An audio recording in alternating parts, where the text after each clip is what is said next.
I was among the first people to endorse Raila Amolo Odinga when he offered himself as the next chair of African Union Council. I can say now that it is a foregone conclusion, and I would advise Raila's speechwriter to prepare his acceptance speech. That position has only been to East Africa once during the time of All African Union, when the Tanzanian former Prime Minister Salim Ahmed Salim was the OAU Secretary General. The name and the mandate of OAU was changed in the year 2002. Firstly, because OAU had as its aim to liberate the whole continent from colonial yoke. In 2002, all African countries had been independent, and so the target became different, whereby economic liberation and inter-African countries interaction became superior. So the position of Secretary General of OAU was changed. You know, the Secretary General of OAU headed the Secretariat. So the Secretariat was changed to be called Council. It was called African Union Council. And the then Secretary General for OAU was now called Chairman of the African Union Council. This one is for Raila. He has only time to wait. When you are made when you are made the chairman of African Union Council, you serve for 4 years. After 4 years, you are eligible for re-election once. Chances of Raila seeking for re-election are very slim. So I think he will only serve for 1 term.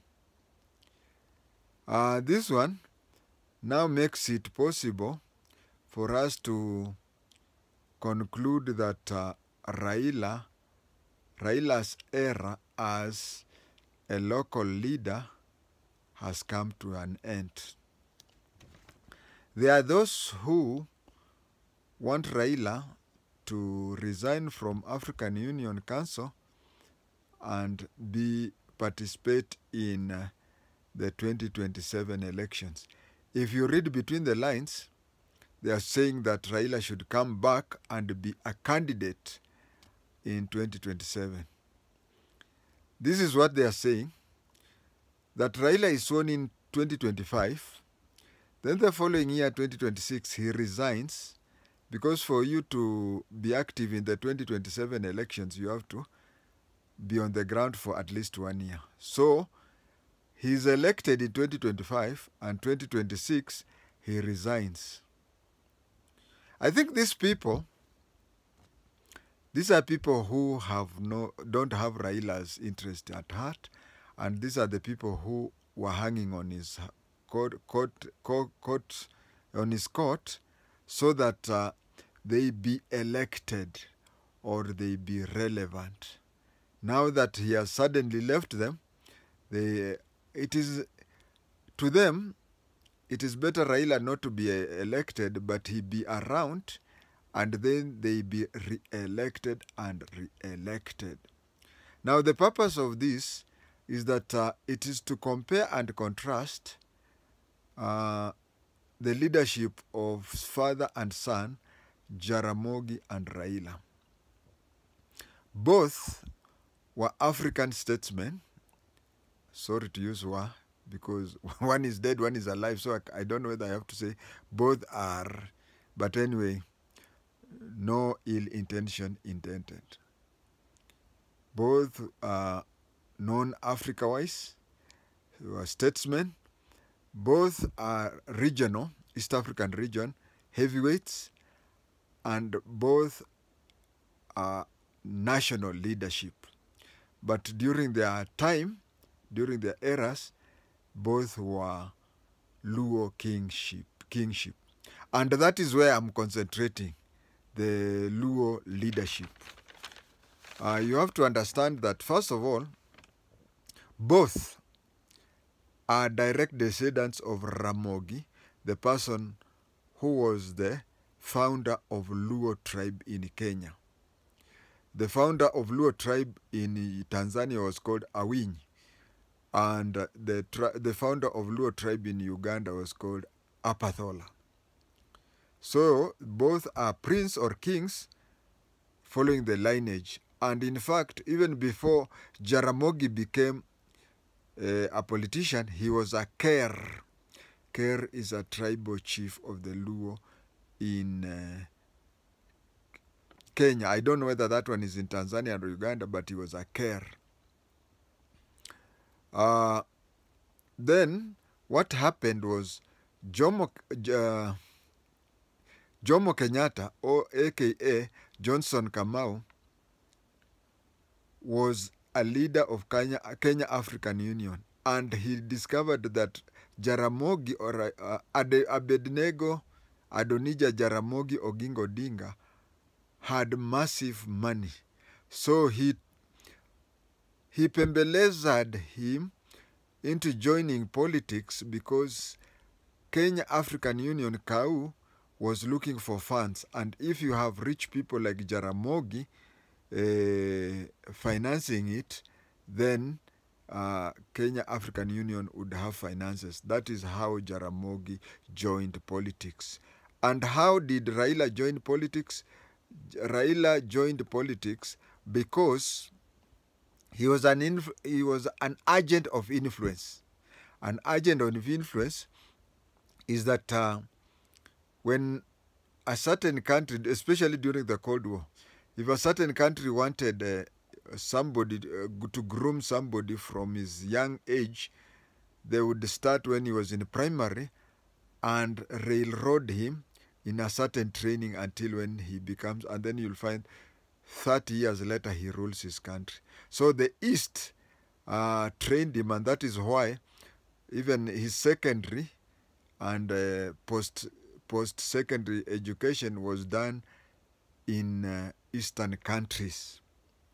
So Jaramogi entered politics accidentally because of his pockets, but Raila entered politics as an agent of influence.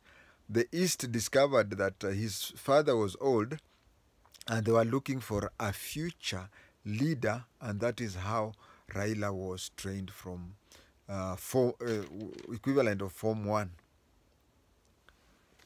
The other thing, now Raila becoming the leader of Luo Nyanza, not Raila, Jaramogi, was because, initially they used to rival him and Tomboya. Tomboya would claim to be the Luo leader, and Jaramogi would claim to be a Luo leader. But Jaramogi used to confront Tomboya by reminding him that three things. Reminding him that Tomboya was not as a Suba, he was not a pure Luo. 2, that Tomboya was born in Machakos, not in Luo land. And 3, Tomboya was a member of parliament for a constituency in Nairobi. So matters of him saying that he was a Luo leader, but basically Luo land was divided into 2. Remember, before 1930, Nyanza and Western Province used to be one district called Nyanza, which in Luya means lake.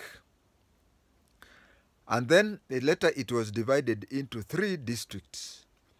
The one was called Elgon Nyanza instead of North Nyanza, but it was called Elgon Nyanza. That one was what is now Western Province. Then there was Central Nyanza, which was today's Kisumu and Siaya. And then there was South Nyanza, which is today Homa Bay and Migori.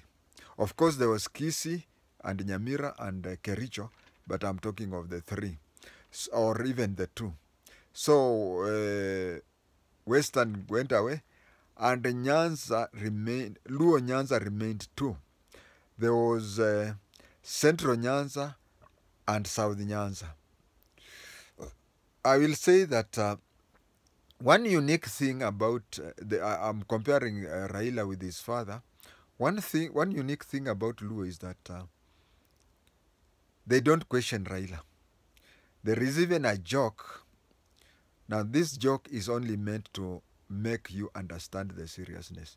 They say that when Raila tells a man that you are pregnant, the man should not say, how possible is it? It is for the man to say, the man to start looking for diapers for the baby. It is an exaggerated thing, but it explains how Raila in Luo Nyanza is unquestionable.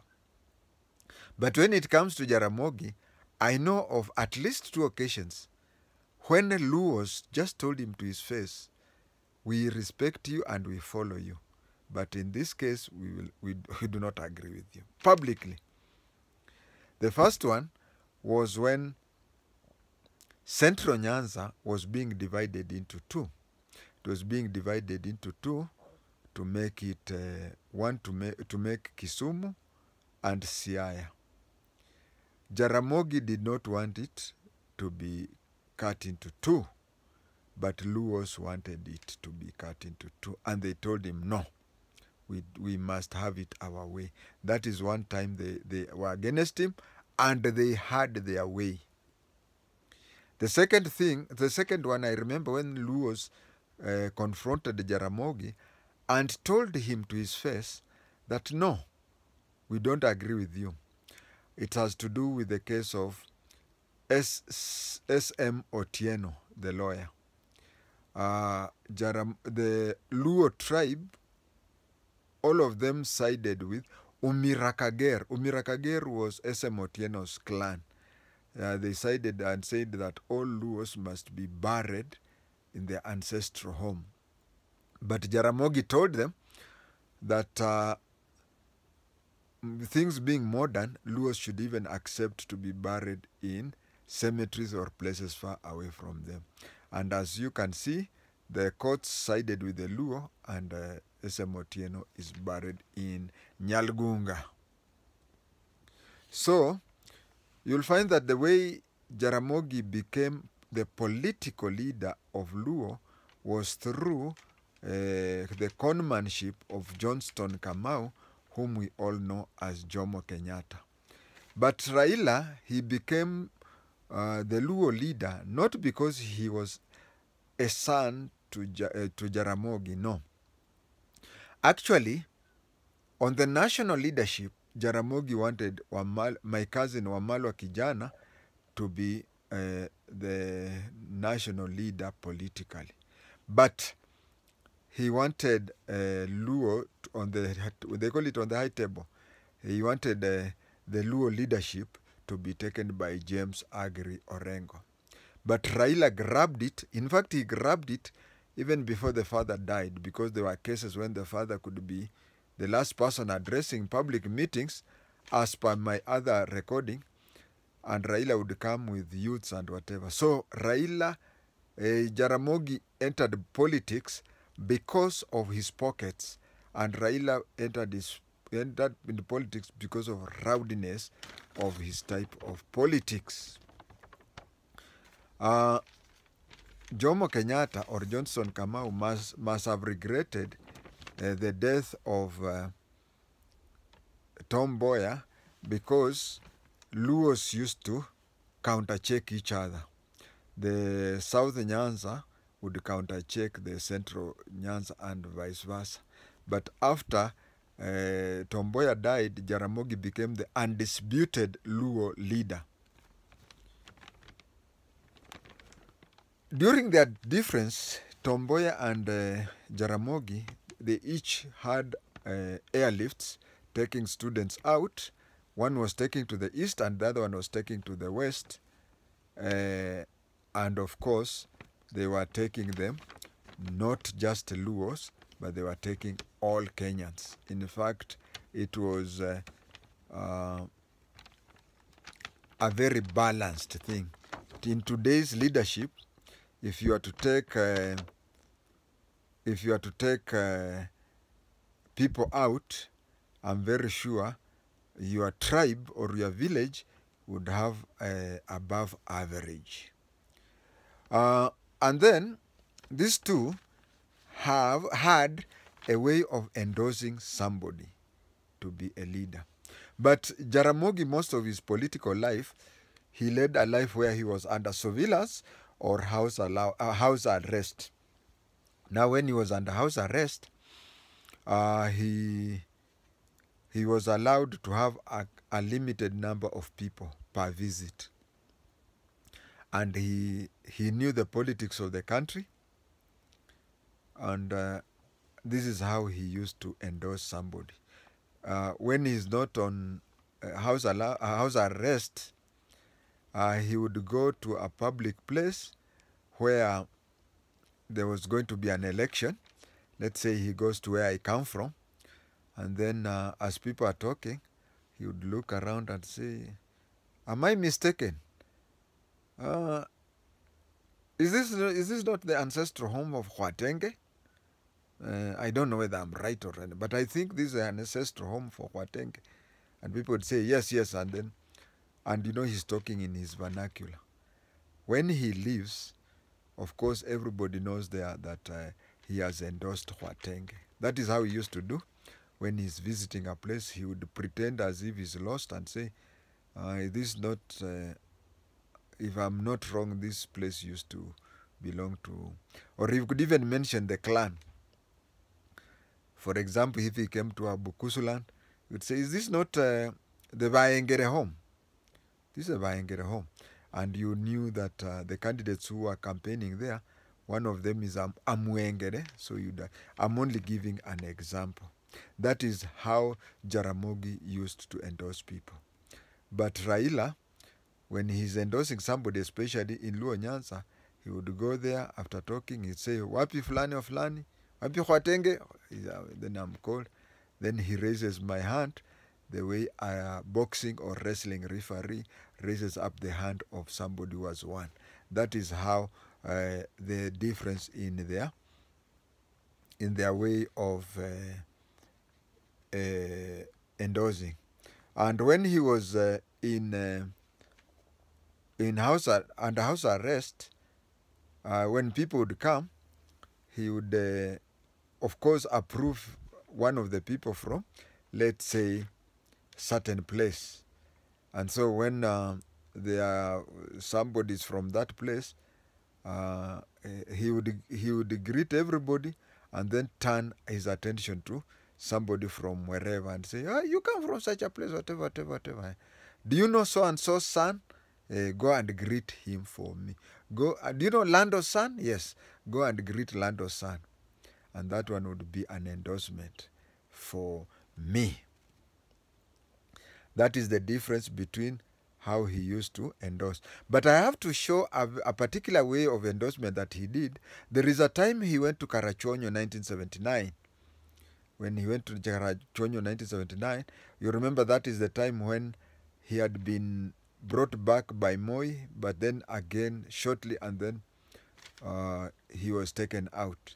So he went and passed through Karachuonyo, where Phoebe Asio was contesting, and he stood up and said no Luo home is complete without no Luo home is complete without a woman. A woman should be in the home. When she cooks, you see that grass-thatched house, smoke coming out of that, and then you know that is a complete house. Literally, it means it is a way of telling a man that he has gone past the age of marriage and you're wondering why he's not married. But what he was doing in Karachuonyo was simply tipping the people, hinting to the people that he was hinting to the people that elect a woman. And who was the woman? Phoebe Asio. That is how they were. Another difference between Raila and his father is that Jaramogi, once he endorsed you, then you are elected. He left you to. He believed that the second or subsequent elections would be reliable on the way you handle your constituency. But Raila, as long as you are next to him, even if you differed with him and later came and said, Baba, he would place you back in under people. And that is why a lot of people are worried in Luo Nyanza, because if he doesn't endorse them, they are gone. But Jaramogi used to endorse somebody and leave everything to you. Raila, there is a high belief that for you to get his endorsement, there's a possibility of an envelope. And also, there is also strong suggestions that those people elected through Raila at one time or another have been sending envelopes to him. But Jaramogi, there is no case ambapo he has been known to have received cash from people whom he has endorsed. Jaramogi used to leave you to your electorate. And that is mostly the differences between Raila and his father, in such a way that he is his son, but the way of everything was a bit different, and Raila got, although his father is the one who chose him to be politically, and you see, Jaramogi had 3 things, 4, but the care part, which is the 4th one, he had to surrender, and that is why every time a new care is being elected, Raila, representing his father, is usually there to observe. But the 3 things, Jaramogi was a businessman, and all his businesses are taken care of by Dr. Oburu. And Jaramogi was a politician. All his politics have been inherited by Raila. And Jaramogi was blah, blah, blah. And that one has been taken over by Akinyi. That is why Raila is called Wodgi Akinyi. Akinyi has some... She has a PhD, but she has some inherited Musambwa. Yeah, I think that is the word I was looking for. What in Luya we call Musambwa. Jaramogi's Musambwa was taken over by Akinyi. Thank you.